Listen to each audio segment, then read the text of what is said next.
Let's go back. The year is 1965. A young Scottish biologist named John Kerr is staring through a microscope at liver cells from a rat. He has deliberately cut off the blood supply to a portion of the liver, expecting to see the chaotic, ugly death that scientists had always associated with cellular damage. He expected a mess. Instead, he saw something that stopped him cold. The cells were dying, yes. But they weren't dying the way he expected. They weren't bursting. They weren't swelling. They weren't triggering inflammation or sending distress signals to surrounding tissue. They were shrinking quickly, neatly, orderly. Each cell was pulling itself inward, condensing its contents, packaging its own remains into small, tidy bundles, like a person folding their clothes before leaving a room forever. And then neighboring cells came and consumed those bundles. Cleanly, without a trace, no damage, no scar, no chaos. Kerr didn't know what to call it. He didn't fully understand what he was seeing, but he knew, with the quiet certainty that only comes to scientists in rare moments, that he was looking at something that had never been properly described before. He called it shrinkage necrosis at first, a placeholder name for a phenomenon that didn't yet have a home in scientific language. It took him 6 more years, and 2 collaborators, Andrew Willey and Alistair Curry, to find the right word. In 1972, the 3 scientists published a paper in the British Journal of Cancer that would eventually become one of the most cited papers in all of biological science. They named the process apoptosis, from the ancient Greek word for the falling of leaves from a tree, or petals from a flower, apo, away from. Ptosis, a falling, the falling away. It was a perfect name, because what Kerr had discovered wasn't destruction, it wasn't disease, it wasn't failure. It was a natural, inevitable, breathtakingly organized form of cellular self-sacrifice, built directly into the DNA of every living cell in your body. A suicide program, running constantly, in every one of your trillion cells, right now. But here is what makes this truly staggering. The scientific community ignored it for nearly a decade. The 1972 paper sat largely unread. The concept was too strange, too counterintuitive. The idea that death, real biological death, could be organized, could be intentional, could be something the body needed. It violated everything scientists thought they knew about how life worked. Life was about survival, about growth, about replication. Death was the enemy, the thing that happened when systems failed. The idea that death was built in, that it was a feature, not a bug, was almost philosophically offensive. And so the world looked away, until a tiny worm changed everything. Caenorhabditis elegans, it's a roundworm, about 1 millimeter long, lives in soil, has 959 cells in its adult body, not 959 types of cells, not 959 clusters, exactly 959 individual cells, every single time in every single worm. It is one of the most studied organisms in all of science, and for good reason, because in the early 1970s, a South African biologist named Sidney Brenner chose this tiny, transparent, almost absurdly simple creature as his model for understanding how genes control development. And what his team discovered, over years of painstaking work, was this. During the development of C. elegans from a fertilized egg to a mature adult, exactly 1,090 cells are born, but only 959 survive. The other 131 cells die, not randomly, not because something went wrong, but at precise predetermined moments, the same 131 cells, dying in the same sequence, every single time, in every single worm ever born. The deaths were not accidents, they were appointments. Each of those 131 cells had a date, written in its own DNA, when it would activate its own death program and quietly eliminate itself for the good of the organism. Brenner and his colleagues, John Sulston and Robert Horvitz, spent years mapping exactly which cells died, when they died, and what happened when you disrupted the process. They found the genes responsible. They named them SED3, SED4, SED9. Genes that either drove the death program forward or held it back. Genes that were so fundamental, so ancient, so conserved across evolution, that when scientists looked for equivalents in humans, they found them almost identical. In us, the same death machinery that operates in a 1 millimeter worm in the soil operates inside every cell of your body. In 2002, Sidney Brenner, John Sulston, and Robert Horvitz were awarded the Nobel Prize in Physiology or Medicine. The committee's words were precise. They had discovered key regulators of organ development and programmed cell death. Programmed cell death. Not accidental death, not pathological death, programmed death, scheduled, encoded, inevitable. And suddenly, the scientific world had to confront a question it had been avoiding for 30 years. If death is programmed into life, if every living thing carries within it the precise instructions for its own cellular destruction, what does that mean? What does it say about what life actually is? Let's go inside. Right now, inside your body there is a cell that has received a signal. Maybe it replicated its DNA incorrectly and detected the error. Maybe it was infected by a virus. Maybe it simply reached the end of its natural lifespan. A counter inside it has hit zero, the way a timer on a microwave goes silent when the minutes run out. Whatever the trigger, the signal has arrived. And now something extraordinary begins deep inside the cell. Proteins that have been sitting dormant, waiting folded silent, begin to activate. These proteins are called caspases. They are enzymes. And they are, without exaggeration, some of the most precisely destructive molecular machines in all of biology. A caspase is like a molecular pair of scissors, designed to cut specific proteins at specific locations. And when the death signal arrives, the caspases begin cutting. First they activate each other, a cascade of molecular triggers, each one unleashing the next, like dominoes falling in a chamber so small, it makes a single grain of sand look like a continent. Then the real work begins. The caspases cut the proteins that hold the cell's skeleton together. The internal scaffolding, which gives the cell its shape and allows it to move and function, collapses. The cell begins to shrink. Next, the caspases target the nucleus, the command center, where all the DNA lives. They activate enzymes that cut the DNA itself into fragments. The genetic library of the cell, 3 billion base pairs, the complete instruction manual for a human being, is systematically dismantled. The nucleus condenses, compresses, breaks apart into dense, dark clusters. Meanwhile, the outer membrane of the cell begins to do something strange. It develops blebs, small bubbles that push outward from the surface, like boiling. The cell is packaging its own remains, wrapping its disassembled contents into neat parcels.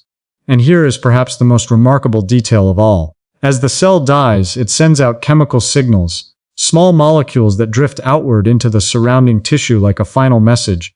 Come and get me. Neighboring cells, or immune cells called macrophages, receive the signal and arrive. They engulf the packaged remains, consume them, recycle the components, the amino acids, the lipids, the molecular building blocks, back into the body's supply chain. The dead cell is gone. Not a trace, not a scar, not even a memory in the surrounding tissue that anything was ever there. The whole process, from the first signal to complete disappearance, can take as little as a few hours.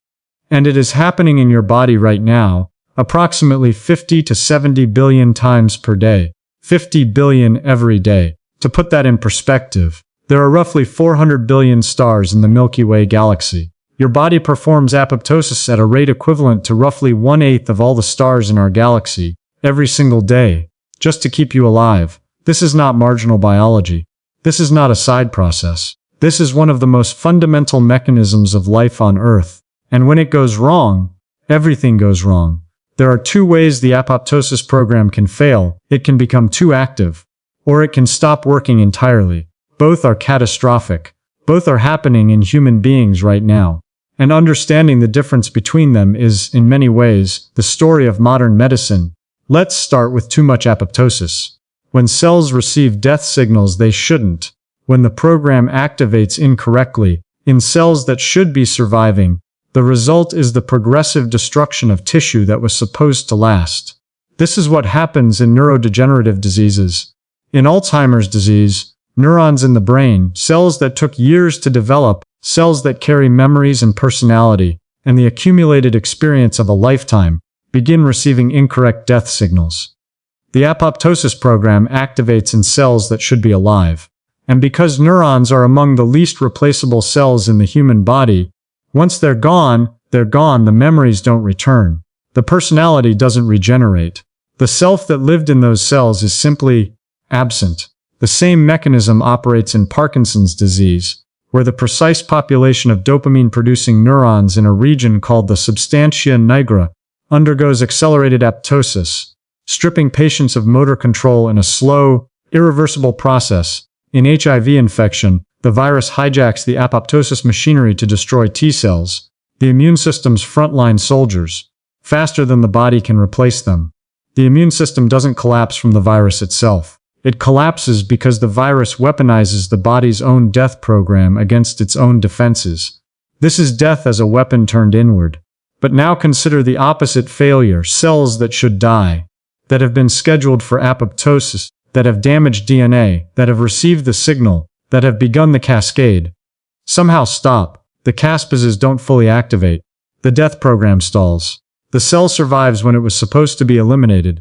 This is cancer. Not all cancers begin this way, but the inability to undergo apoptosis is a defining characteristic of virtually every cancer that has ever been studied.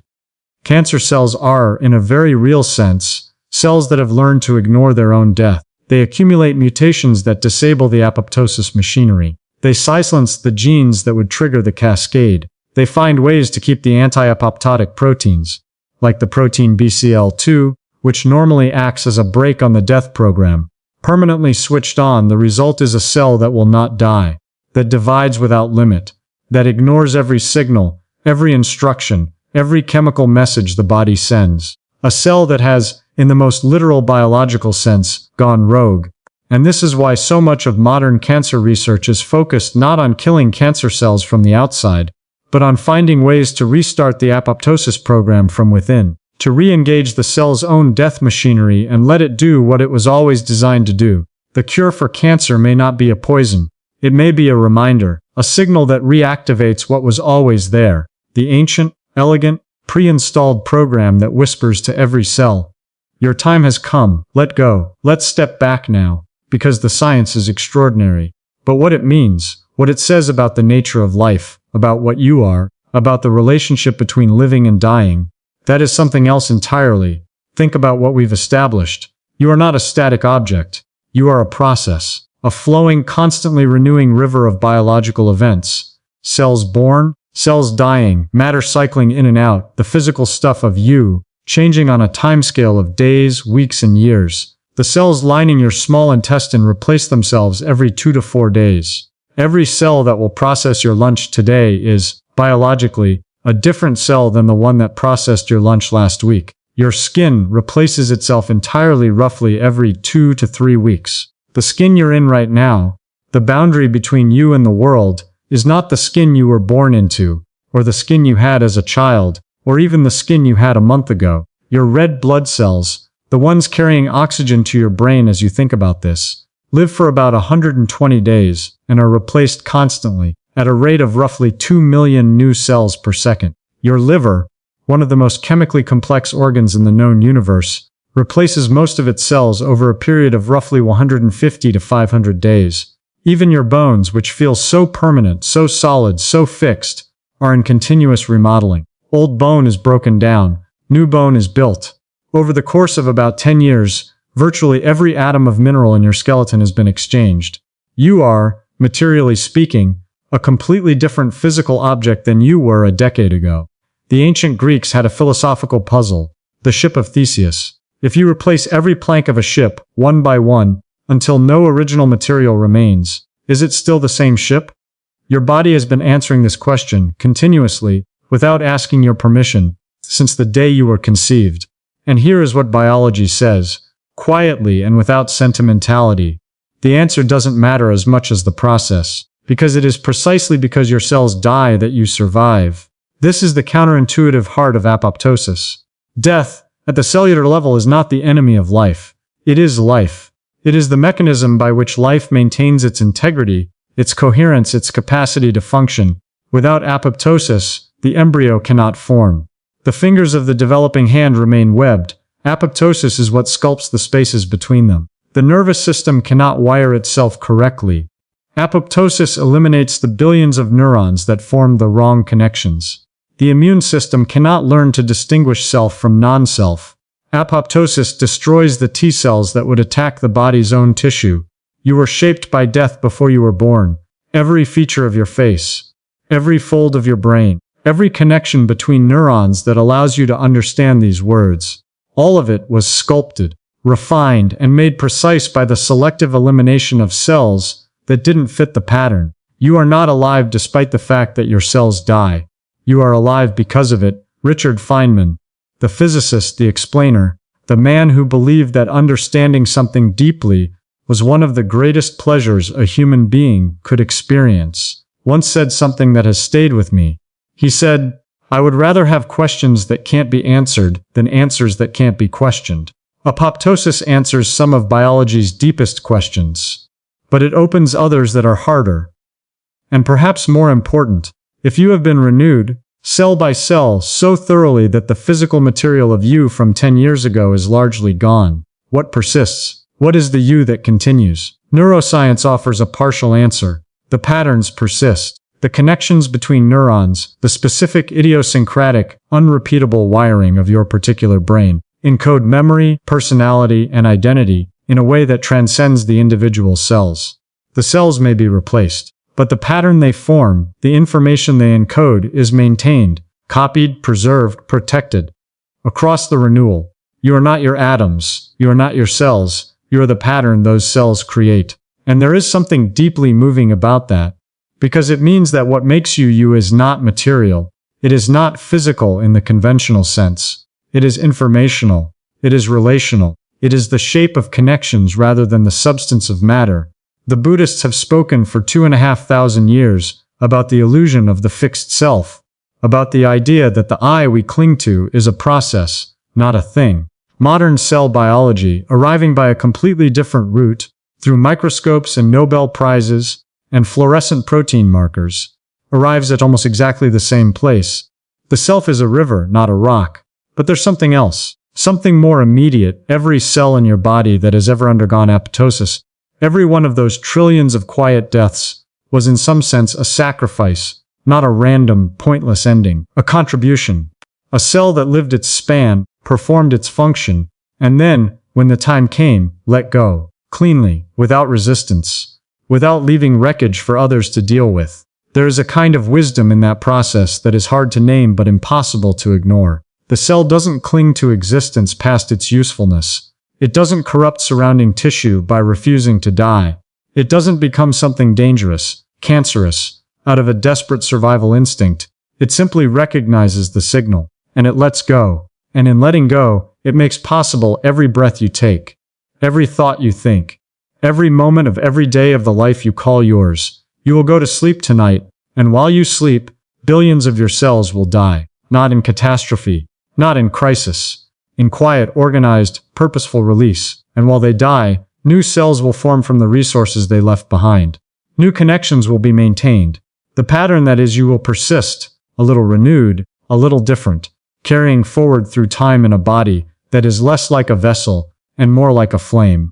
A flame doesn't consist of the same matter from one moment to the next. The molecules of gas that burn at the tip are gone in milliseconds, replaced by new ones drawn upward from below. But the flame persists. It has a shape, a temperature, a character. It is recognizably continuously itself. That is what you are. Not a thing that lives until it dies, but a process of living and dying simultaneously every second, every hour, every day, in numbers so vast they exceed comprehension, in a choreography so precise, it has no equal in all of human engineering. You have died trillions of times, and every single one of those deaths kept you alive. Think about that the next time someone tells you that death and life are opposites. They were never opposites. They were always partners, always.